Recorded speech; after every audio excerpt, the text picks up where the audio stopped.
ஆச்சி மசாலா எந்த சமையலும் ருசி தேடும் ரகசியம் 20 ரூபாய். 26 வருட நம்பிக்கை, லட்சக்கணக்கான சந்தோஷ திருமணங்கள். கல்யாணம்னாலே தமிழ் மேட்ரிமோனி தான். No compromise. உங்க சைடுலயும் எங்க சைடுலயும். It's a GT promise. GT Holidays, South India's #1 travel brand. வணக்கம் ரமேஷ் சார். வணக்கம் மாதேஷ், எப்படி இருக்கீங்க? வணக்கம் சார், இந்த தாவேகாவோடு ஆதரவு கட்சிகளா இருக்கக்கூடிய விசிகா மற்றும் மதிமுக, குறிப்பா திரு வைகோ, திருமாவளவன் ரெண்டு பேரை பத்தி தான் பேசி ஆகணும். திருமாவளவன் நிலைப்பாடு காலை ஒரு கருத்து மாலை ஒரு கருத்து மாறி மாறி சொல்றாரு. திமுகவோட நட்பா இருக்கன்றாரு, தாவேகாவோட கூட்டணியில் இல்லைன்றாரு. ரொம்ப எக்ஸ்ட்ரீமா போய் ஆதரிக்கிறாரு திரு வைகோ. ரெண்டு பேருடைய இந்த நிலைப்பாடு எப்படி பார்க்குறீங்க? திரு வைகோ ரொம்ப தீவிரமா ஆதரிப்பதையும் திருமாவளவன் அந்த நிலைப்பாட்டை மாறி மாறி பேசுவதையும் எப்படி பார்க்குறீங்க? திரு வைகோ அவர்கள் மீது எனக்கு பெரிய மரியாதை உண்டு. சிறந்த நாடாளுமன்றவாதி, அதிலெல்லாம் சந்தேகம் இல்லை. ஆனால் சமீப காலமாக அவரது அரசியல் என்பது தடுமாற்றம் நிறைந்ததாக அல்லது ஏமாற்றத்தை அளிப்பதாக நமக்கு காட்சியளிக்கிறது. குறிப்பாக அண்மையிலே அவர் தெரிவித்த ஒரு கருத்து, ஒரு செய்தியாளர் சந்திப்பில் தெரிவித்த கருத்து, அந்த செய்தியாளர் சந்திப்பில் தான் அவருக்கும் செய்தியாளர்களுக்கும் மோதல் ஏற்பட்டது. அதற்கு செய்தியாளர் அமைப்புகள் கண்டனம் தெரிவித்திருக்கின்றன. அதை ஒதுக்கிவிட்டு நான் பேச விரும்புகிறேன். இந்த செய்தியாளர் சந்திப்பில் அவர் சொல்லுகிறார், திராவிட முன்னேற்றக் கழக ஆட்சி மாதிரி ஒரு ஊழல் ஆட்சியை நான் பார்த்ததில்லை. கரப்ஷன், கலெக்ஷன், கமிஷன், இதுதானே திராவிட முன்னேற்றக் கழகம். இப்போது வந்திருக்கக்கூடிய ஆட்சி ஊழலற்ற ஆட்சி, மாசு மறுவற்ற ஆட்சி என்று அவர் பாராட்டுவதிலே எனக்கு ஒன்றும் ஆட்சேபனை இல்லை. ஏனென்றால் ஒரு ஊடகவியலாளராக நானும் கூட இதுவரை பெரிய குற்றச்சாட்டு எதையும் கேள்விப்படவில்லை. வைகோ அவர்களை பொறுத்தவரை அவரிடம் நிருபர்களே கேட்டார்கள், நீங்கள் இது ஊழலாட்சி, திராவிட முன்னேற்றக் கழக ஆட்சி ஊழலாட்சி என்று சொல்லுகிறீர்களே, கரப்ஷன் தான் அதிகமாக இருந்தது, கலெக்ஷன் தான் இருந்தது என்று சொல்லுகிறீர்களே, 5 ஆண்டு காலம் அந்த ஆட்சியிலே, அந்த திராவிட முன்னேற்றக் கழக கூட்டணியில் இருந்தீர்களே, இது குறித்து ஒரு முறையாவது எப்போதாவது திருவாய் மலர்ந்தருளி இருக்கிறீர்களா என்று கேட்டதற்கு, கூட்டணி தர்மத்துக்கு பேசலன்றாரு. கூட்டணி தர்மத்திற்கு பேசாமல் இருந்தேன் என்று அவர் சொல்லுவது நகைப்புக்குரியது. ஒரு ஊழல் ஆட்சி நடைபெற்று கொண்டிருக்கிறது என்றால் அந்த ஊழல் குறித்து பேச வேண்டும். அந்த ஆட்சி தன்னுடைய தவறுகளை திருத்திக் கொள்ள மறுக்குமானால் கூட்டணியிலிருந்து அப்போதே வெளியேறி நீங்கள் வந்திருக்க வேண்டும். அதுதான் அறம் சார்ந்த அரசியலாக இருக்கும். திரு வைகோ அவர்கள் அரசியலில் தடுமாற்றத்திற்கு ஆட்பட்டிருக்கிறார் என்று நான் பார்க்கிறேன். இன்னும் சொல்ல போனால் விஜய் அவர்களை புகழ்வதில் போகிற போக்கில் தாவேகாக்காரர்களையே அவர் மிஞ்சி விடுவார் போல் இருக்கிறது. வைகோ அவர்கள் ஒரு உணர்ச்சி வசப்பட்ட மனிதர் என்பது எனக்கு நன்றாக தெரியும். அழுவதாக இருந்தாலும் நம்மை அழ வைப்பதில் 4-5 கர்ச்சீஃபுகள் பிழிந்து அழுவார். சிரிக்க வைப்பதாக இருந்தாலும் சரி, ஆவேச பேச்சாக இருந்தாலும் சரி, எல்லாவற்றிலும் ஒரு எக்ஸ்ட்ரீமுக்கு போய்விடுவார். அதில் தான் பாராட்டுவதிலும் சரி, முகஸ்துதி செய்வதிலும் சரி, ஒரு எக்ஸ்ட்ரீமுக்கு போகிறார். உங்களுக்கு நினைவு இருக்கும் என்று நினைக்கிறேன், அப்போது அந்த காலகட்டத்திலே அது விமர்சனமானது. திரு மு.க. ஸ்டாலின் அவர்கள் வடசென்னையிலே கலந்து கொண்ட ஒரு பொதுக்கூட்டம், பக்கத்திலே வைகோ அமர்ந்திருந்தார். திரு மு.க. ஸ்டாலின் தேநீர் அருந்தி கொண்டே வைகோவிடம் பேசுகிறார். ஒரு துளி சிந்தி விட்டது. வைகோ பதறி போய் எழுந்து போய் கர்ச்சிப்பை எடுத்துக்கொண்டு துடைத்து விட்டால் போய் கர்ச்சிப்பை புழிந்து அலம்பி விட்டு வந்து துடைத்திருப்பார் போல் இருக்கிறது. இப்படியெல்லாம் செய்தவர் தான் வைகோ. அதே போல மு.க. ஸ்டாலின் அவர்களை பற்றி அவர் பேசிய வீடியோ இன்றைக்கும் இருக்கிறது. உங்களுக்கு தெரியாமல் இருக்காது. ஏனென்றால் மாதேஷ் அவர்கள் எதையும் நினைவில் தேக்கி பிறகு ஞாபகப்படுத்தி கேள்விகள் கேட்கக்கூடிய சாமர்த்தியம் படைத்தவர். ஆகவே உங்களுக்கு அது நிச்சயம் தெரிந்திருக்கும். என்ன சொன்னார்? இந்திய உபகண்ட அரசியலில் இன்றைக்கு ஒரு முக்கியமான பங்கு வகிப்பவர் தளபதி மு.க. ஸ்டாலின், இந்தி கூட்டணியினுடைய புதுகெலும்பு மு.க. ஸ்டாலின் என்று தோளில் இருக்கக்கூடிய துண்டை அப்படி போட்டு சிலுப்பிக் கொண்டு திரு வைகோ அவர்கள் பேசிய காட்சியை நாம் மறந்துவிட முடியாது. அப்போது திமுகவில் இருக்கக்கூடிய டி.ஆர். பாலு, அதே போல ராஜா, பொன்முடி, இவர்களெல்லாம் திகைத்து போனார்கள். அவர்கள் ஒருவருக்கொருவர் பேசிக்கொள்ளாத குறைதான். யாரு? இந்த லிவிங்ஸ்டன் அந்த ஒரு படத்திலே சொல்லுவார், டேய் இவன் ரொம்ப கூறாண்டா அப்படின்னுவான். அடுத்த ஜனாதிபதி அப்படின்னு சொல்லி ஒருத்தன் சொல்லிடுவான். ஒவ்வொருத்தன் வருங்கால முதலமைச்சர் அண்ணன் அப்படி இப்படின்னும் போது ஒருத்தன் என்ன பண்ணுவான், கூட்டத்தில் அடுத்த ஜனாதிபதின்னுவான். சொன்ன உடனே லிவிங்ஸ்டன் சொல்லுவான், கொய்யாலயம் ரொம்ப கூறாண்டா அப்படின்னு சொல்லி அவனுக்கு ஸ்பெஷலாக கவனிப்பான் லிவிங்ஸ்டன். அந்த மாதிரி நம்முடைய வைகோ இந்திய உபகண்டத்தின் எதிர்கால அரசியலை தீர்மானிக்க போகிற தளபதி மு.க. ஸ்டாலின் என்று சொன்னவர் இன்றைக்கு அதே அளவுக்கு விஜய சொல்றாரு. ஆமாம், விஜய் அவர்களுடைய அரசியல் எதிர்காலம் இந்தியாவில் அப்படின்றார். இப்போ பாதுகாப்பு அரணா ராணுவ வீரர் போல நிற்பேன்றார். இதே மாதிரி தான் திரு மு.க. ஸ்டாலினுக்கு சொன்னார். என்ன சொன்னார்? கலைஞரிடம் நான் சத்தியம் செய்துவிட்டு வந்திருக்கிறேன், என் கண்ணின் இமை போல் காப்பேன் தளபதி மு.க. ஸ்டாலினை. சொன்னாரா இல்லையா சார்? சொன்னார் சார். அதான் காத்தாருல்ல 5 வருஷம். அதுதான் அவர் கலைஞர் போன உடனே சரி சார் நான் உங்கள் அப்பா கொடுத்த வாக்குறுதி முடிஞ்சு போச்சு அப்படின்னு கிளம்பி வந்துட்டாரா? தம்பிக்கிட்டே கூட இருந்து ஒரு ராஜ்யசபா வாங்கிக்கிட்டாரு. ஆமாம். தம்பிக்கிட்டே கூட இருந்து பையனுக்கு லோக்சபா வாங்கினாரு. தம்பி எலெக்ஷனில் தோத்தோடனே தம்பிக்கு விடை கொடுத்துட்டு புதிய தம்பியை தேடி வந்துட்டார். வைகோவின் புதிய தம்பி விஜய். இனிமே இப்போ மு.க. ஸ்டாலின் தளபதின்றது போயாச்சு. தளபதி விஜய்க்கு இவர் தளபதி ஆயிட்டார், வைகோ தளபதி ஆயிட்டார். இப்போ புஷி ஆனந்த் ஆதவ் அர்ஜுனாவுக்கு நிகராக அல்லது அவர்களுடைய இடத்திற்கு போட்டி போடுபவராக வைகோ மாறி போனது வைகோ என்கிற ஒரு பெரிய மனிதனுக்கு நேர்ந்து விட்ட அவலம் என்று நான் இதை பார்க்கிறேன். இந்த வேகத்தையும் இந்த உணர்வுகளையும் தன்னுடைய 2 எம்எல்ஏக்களை தக்க வைப்பதில் அவர் காட்டியிருக்கலாம்ல அப்படின்ற ஒரு பார்வை. அதுதான் நான் கேட்கிறேன். நீங்க எல்லாம் பண்ணீங்க, அவர்களுடைய ஆற்றாமை ஆதங்கமே அதுதான். இப்போ ஓவரா போல்றது ஒருவேளை சமூக வலைத்தளங்கள்ல வர்ற செய்தி தான் உண்மையா என்னன்னு தெரியல. என்ன சார்? பேசாம இங்க ஒரு சீட்டு இடைத்தேர்தலில் நம்ம தளபதி புதிய தளபதி கொடுத்துட்டாருன்னா அவருக்கு இவரு ஆமா இவரே வாங்கி நின்று மந்திரி ஆயிடலாம்னு நினைக்கிறாரா? இல்ல இவருக்கு அடுத்த தடவை ஒரு 2 ராஜ்யசபா வரும், அடுத்த ராஜ்யசபா வேகன்சி வரும்போது நிச்சயமாக நம்முடைய தாவேக்காவுக்கு 3 வந்தாலும் வரும், 3 வரும். அப்போ வரும்போது பார்த்து போட்டு கொடுங்கன்றதுக்கு இப்பயே ஒரு துண்டை போடுறாரா வைகோ நமக்கு தெரியல. இது அவர் கதை இல்ல. திரும்ப ஒரு கருத்தை சொல்றாரு, இவர் விமர்சிக்கிறாரு. அதுதான் நான் சொல்றேன். இதுதான் நான் சொல்றேன். இவங்க எல்லாம் ஒரு கூட்டுல இருந்தவங்க. அதுதான் சார் என்ன சொல்றேன்னா, கூவுறதுல போட்டி. புரியுதா உங்களுக்கு? இப்ப வைகோவோட யார் போட்டி போடணும்னா நம்ம இவரு ஆடவர்ஜனா கூட கிடையாது. நம்ம அடுத்த கட்சி யாரு? நம்ம இவங்களுக்கு பக்க மேளம் வாசிக்கிறது காங்கிரஸ்.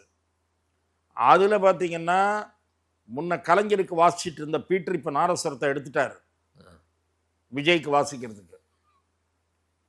விஜய் இவர் என்ன நினைக்கிறாரு, காங்கிரஸ் தலைவர் நம்முடைய நம்பர் மாணிக்கம் தாக்கூர் என்ன நினைக்கிறாரு, இத்தனை நாள் ஸ்டாலினுக்கும் கலைஞருக்கும் வாசிச்சுட்டு இப்போ விஜய்க்கு வாசிக்கிறதுக்கு இங்கே என் பக்கத்தில் உட்காந்து பீட்டர் அல்ஃபோன்ஸு பேட்டிக்கு உட்காடுறீங்களா? நீங்கள் என்ன வாசிக்கிறது? நான் வாசிக்கிறேன். தமிழக வெற்றிக்கழக அரசை எந்த குறையும் கூற முடியாது. இந்த ஆட்சி சிறப்பான முறையிலே செயல்பட்டு கொண்டிருக்கிறது. தாவேக்காரன்லாம் பார்க்குறான், நமக்கு வேலையை வைக்க மாட்டாங்க போல இருக்கு. இவங்க சொன்னது போக மீதி என்ன இருக்குன்னு யோசிச்சு தான் நம்ம பாராட்டணும் போல இருக்கு அப்படின்னு இவங்கெல்லாம் போயிட்டு இருக்காங்க ஒரு ட்ராக்ல. அவங்க இடத்தை தக்க வைத்துக் கொண்டு அதே போல தன்னுடைய எதிர்கால திட்டத்தையும். ஆமா சார், அவங்களுக்கு ஒரு கணக்கு இருக்கு. அடுத்து லோக்கல் பாடி போல் வருது, உள்ளாட்சி. காங்கிரஸ் திமுக கிட்ட எல்லாம் கேட்டு பார்த்துட்டாங்க எவ்வளோ வேணும்னு, 30% வேணும்னு. இப்போ விஜய் கிட்ட 25%, 30%ன்னு ஆரம்பிச்சிருக்காங்க. விஜய் என்ன பண்ண போறாருன்னு தெரியல. வைகோவுக்கு ராஜ்யசபா சீட்டு கணக்கு இருக்கலாம். அவர் பையனுக்கு இவர் டெல்லியோட சேர்ந்து ஏதாவது நடந்து அங்கே வரமாட்டோமான்றது கூட இருக்கலாம். வைகோ கட்சியே என்ன சொல்றது, வைகோ கட்சியே சின்ன கட்சி. என்னுடைய மதிப்புக்குரிய மறைந்த நாவுக்கரசர் காளிமுத்து அவர்கள் சொன்ன உதாரணம் தான் எனக்கு நினைவு வருது. ஒரு சமயம் அவர் என்ன சொன்னார், கம்யூனிஸ்ட் கட்சியில் ஒரு சின்ன பிரச்சனை சலசலப்பு தோன்றியது. அதில் கம்யூனிஸ்ட் கட்சி பிளவுபடுமா, அம்பிகாபதின்னு நினைக்கிறேன், மன்னை அம்பிகாபதின்னு நினைக்கிறேன். அந்த பிரச்சனை வந்தப்போ காளிமுத்து சொன்னார், கம்யூனிஸ்ட் கட்சியிலே பிளவா, கொசுவுக்கே ஆபரேஷனா அப்படின்னு காளிமுத்து சொன்னார். கொசுவுக்கே ஆபரேஷனான்னு. அந்த மாதிரி மதிமுகவே டவுலுண்டு. அது ஏற்கனவே ஒரு குரூப் வெளியே போயிடுச்சு. இப்போ சமீபத்தில் பார்க்குறேன் முக்கியமான புள்ளிகள்லாம் போய் மு.க. ஸ்டாலின் முன்னிலையில் இணைஞ்சிட்டாங்க. ஆமாம். பொடா அழகு சுந்தரம், செவந்தியப்பன், மாரியப்பன், ஆற்றல் மிக்க மறைந்த திராவிட முன்னேற்ற கழகத்தினுடைய தூணாக விளங்கியவருடைய மகன் DRR செங்குட்டுவன், இவர்கள்லாம் போயிட்டாங்க. இங்கே ஒன்றுமே கிடையாது. கொசுப்பே ஆப்ரேஷனாக கடையில் கட்சியை வச்சுக்கிட்டு இவர் பண்ணுற அலம்பல் சலம்பல் இருக்க மறுமலர்ச்சி திராவிட முன்னேற்ற கழகம் என்கிற இந்த திராவிட பேர் இயக்கத்தைன்றார். எங்கடாப்பா பேர் இயக்கம்? அந்த அந்த உங்களுக்கு கரகாட்டக்கார அந்த ஒரு வண்டியை தள்ளிட்டு வந்துடுவானுங்க தெரியுமா, இம்பாலா கார் நின்று போயிடும். அந்த பக்கம் எதிராக ஒருத்தன் ஈயம்பித்தலைக்கு பேரிச்சு முழணுவான். ஏன்னா நாங்கள் வர்றப்ப இப்படி சொன்னேன் அப்படின்னு அவன் ஒரு எட்டி ஒரு உதவ விடுவான் அந்த சைக்கிளை.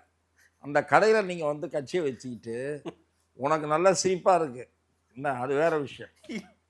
சரி, இந்த வைகோ கதை அப்படி முடியல. இல்லை சார், நேற்றுக்கு திருமாவளவன் ஒரு ஸ்டேட்மெண்ட் சொல்றாரு, தேசிய அளவில் பாஜகவை எதிர்க்கணும்னா திமுகவும் தாவேகாவும் நீங்க வந்து நீங்க கேட்டீங்க முதல்லயே 2 சமீப காலமா அவருடைய நிலையில இருக்கக்கூடிய தடுமாற்றங்கள்ல சொன்னீங்க.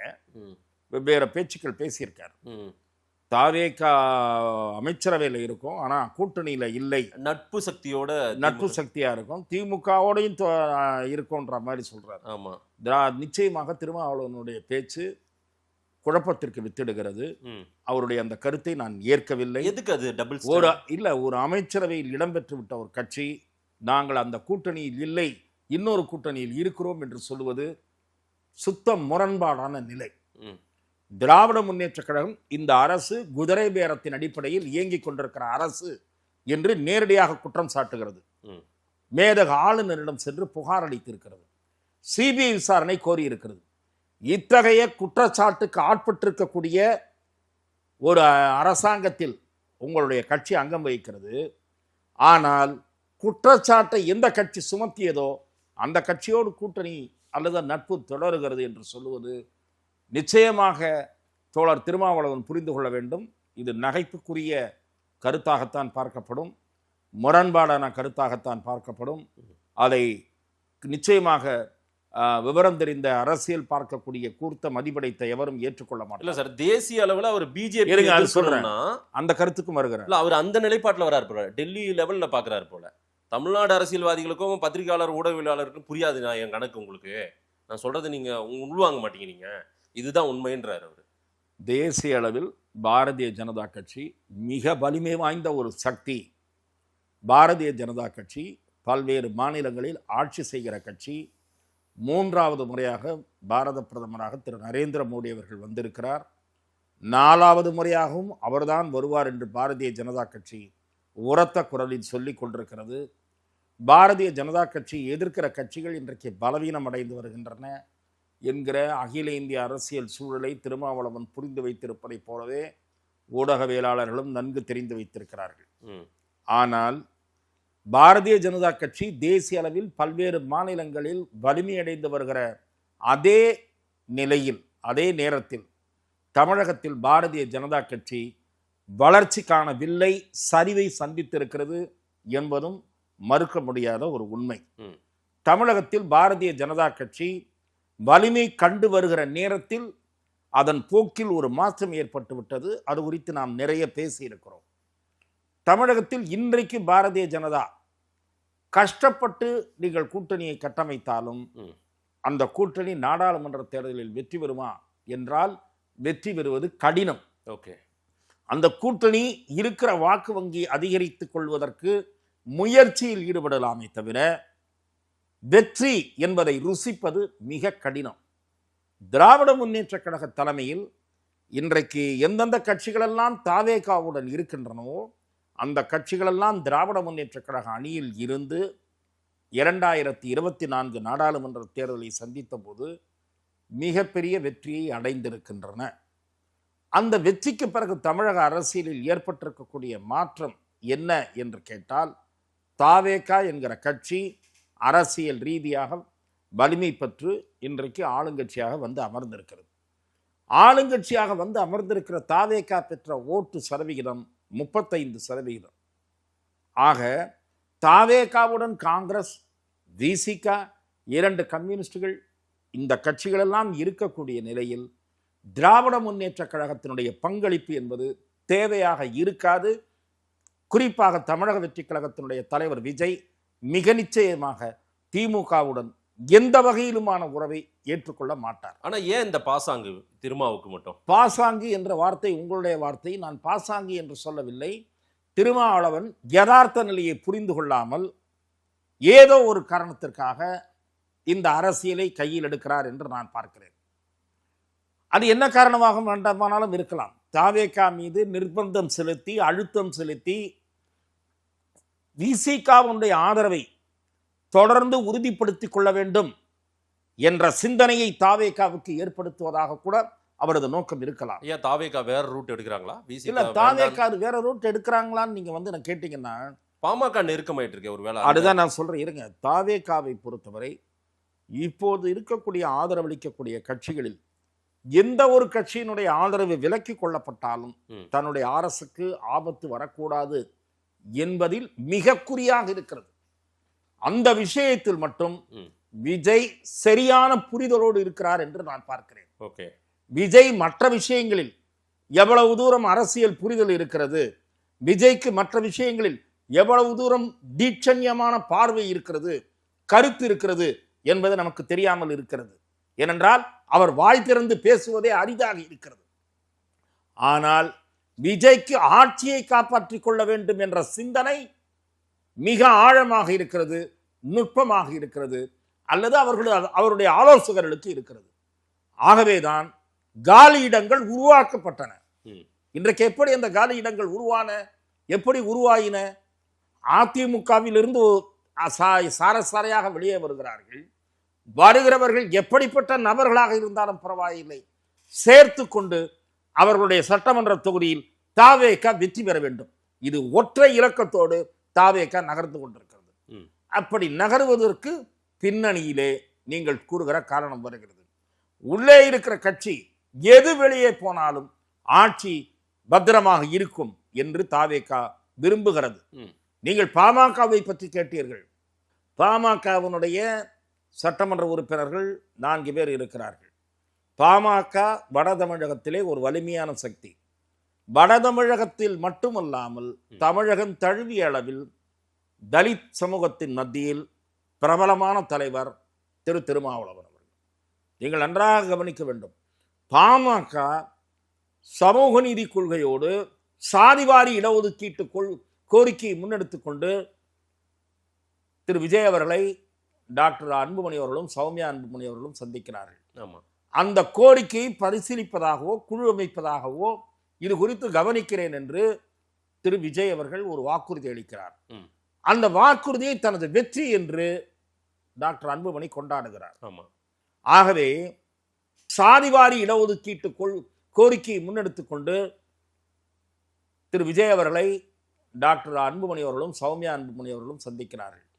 அந்த கோரிக்கையை பரிசீலிப்பதாகவோ குழு அமைப்பதாகவோ இது குறித்து கவனிக்கிறேன் என்று திரு விஜய் அவர்கள் ஒரு வாக்குறுதி அளிக்கிறார். அந்த வாக்குறுதியை தனது வெற்றி என்று டாக்டர் அன்புமணி கொண்டாடுகிறார். ஆகவே அன்புமணி நெருங்குவாரா என்கிற கேள்வி உங்களை போன்ற ஊடகவியலாளர்களுக்கு ஏற்படுகிறது. அது அரசியல் ரீதியாக இந்த பேச்சு நிலவுவதே அவருக்கு ஒரு பிளஸ் தான். யாருக்கு? விஜய்க்கு.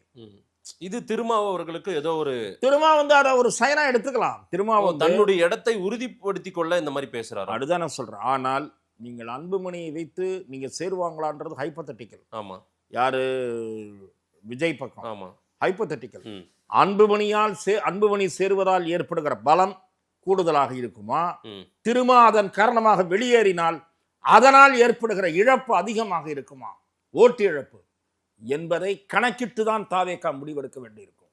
ஏற்கனவே அவங்களுடைய பெரும்பான்மையான ஓட் பேங்கை இவங்க எடுத்துட்டு தான் உணர்றாங்களே சார். டிவிக்கு தாவேகா ஏற்கனவே விசிகாவினுடைய ஓட்டு வங்கியில் சேதாரம் ஏற்படுத்தி விட்டதாக கருதுகிறது.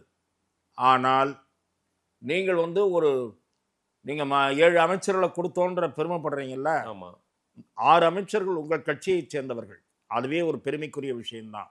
ஒருவர் வன்னி அரசு மட்டும்தான் விசிகாவை சேர்ந்தவர்கள். அரசியல் ரீதியாக திருமாவுக்கு கணக்குகள் இருக்கலாம். ஆனால் திருமாவும் சரி விஜயும் சரி அவசரப்பட்டு முடிவெடுக்கக்கூடிய நிலையில் இல்லை என்பதுதான் இன்றைய அரசியல் சூழல். ரைட். ரொம்ப முக்கியமான ஒரு கேள்வி. கரூர் செல்ல விடாமல் இப்பவும் முதலமைச்சர் விஜயை தடுக்கிறாங்கன்ற ஒரு ஸ்டேட்மெண்ட்டை நிர்மல் சொன்னார். நம்ம கொஞ்சம் தள்ளி இந்த பேட்டி எடுக்கிறதுனால இந்த கேள்வி வைக்கிறேன். முதலமைச்சரா இருக்கிறவரை போய் தடுப்பாங்களா? நான் திமுக அதை தடுக்குதுன்ற ஸ்டேட்மெண்ட்டை எப்படி? இல்லை, திராவிட முன்னேற்ற கழகம் ஒரு சரியான வழக்கைத்தான் கொண்டு சென்றது. மாண்புமிகு நீதியரசர்கள் சிபிஐ அந்த விசாரிக்கக்கூடிய குழு, உச்சநீதிமன்றத்தினுடைய கண்காணிப்பிலே நடந்து கொண்டிருக்கக்கூடிய குழு அவர்களிடம் சென்று முறையிடுங்கள் என்று கூறி அந்த மனுவை தள்ளிவிட்டது. திராவிட முன்னேற்ற கழகத்தினுடைய கோரிக்கை சரியான கோரிக்கை தான். மூத்த அமைச்சர் திரு ஆதவ் அர்ஜுனா அவர்கள் கரூரிலே வைத்து 41 பேரை போலீஸை வைத்து சாகடித்து விட்டீர்கள் என்று சொன்னது பொறுப்பற்ற பேச்சு என்பது என்னுடைய பார்வை. ஓகே. கரூரிலே நடந்த சம்பவம் பல கேள்விகளை எழுப்புகிறது, சந்தேகங்களை எழுப்புகிறது என்று நானும் பேசியிருக்கிறேன், நான் மறுக்கவில்லை. அதே நேரத்தில் அதே சமயத்தில் நானும் கூறியிருக்கிறேன், திரு விஜய் அவர்கள் தாமதமாக வந்ததும் தவறு என்று நான் பேசியிருக்கிறேன். ஆனால் போதிய போலீஸ் பாதுகாப்பு அந்த கூட்டத்திற்கு போடப்படவில்லை. அன்றைய ஏடிஜிபி 500 சில்லற பேர், 500க்கும் மேற்பட்டவர்கள் பாதுகாப்பு அளித்தார்கள் என்று கூறியது நம்பும்படி இல்லை என்பது அன்றைக்கு என் கருத்தாக இருந்தது. இப்போதும் அதேதான் என் கருத்து. ஆனால் போலீஸை வைத்து அடித்துக் கொன்றார்கள் என்று எப்படி சொல்லலாம்?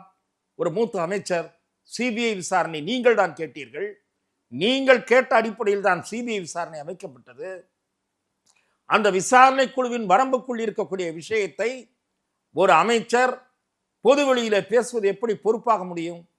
ஆகவேதான் நீதிமன்றம் இதை கவனத்தில் எடுத்துக்கொள்ள வேண்டும் என்று நம்முடைய திராவிட முன்னேற்ற கழகத்தினுடைய அமைப்பு செயலாளர் நீதிமன்றத்திலே வழக்கு தொடுத்தார். ஆனால் விஜய் அவர்கள் போகக்கூடாது என்பது பிழையாக இருந்திருந்தால் அது நிச்சயம் ஏற்றுக்கொள்ளக்கூடியது அல்ல.